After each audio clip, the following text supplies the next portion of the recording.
Hello மக்களே! India India Gandhi பிறந்த மண் அப்படின்னு தான் சும்மா பேரு. ஆனா, இங்க பணக்காரனா இருந்தா என்ன வேணா பண்ணலாம். இங்க பாருங்க இந்த விஜய் மாலியா, நாட்ட விட்டே ஓடிப்போன இவன் இப்போ ஆர்சிபிக்கு நான் விராட் கோலி எடுத்தேன், அத எடுத்தேன்னு ட்வீட் போடுறான்.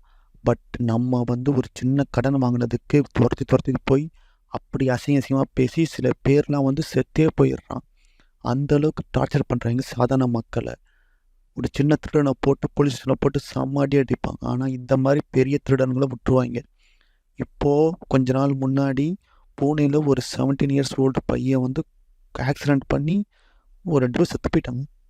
பைக்கில் போனது ஓகேங்களா, யூத்து, சின்ன வயசு. ஆனால் அவன் பெயிலேருந்து வெளியே வந்துட்டான் ஈஸியாக. இன்னும் அவனுக்கு ஃபுல் தண்டனை கிடைக்கல. என்ன கர்மம் இது! இது ஏன் அப்படின்னா, நாட்டை ஆள்றவனே திருட்டு பயலாக இருந்தால் அப்புறம் கீழே இருக்கவன் எப்படி பண்ணுவான்? அப்படித்தான் பணம் இருந்தால் போதும், என்ன வேணால் பண்ணலாம் நீ அப்படின்ற நிலமை தான் இங்கே இருக்குது. நம்ம இதை யோசிக்கணும்.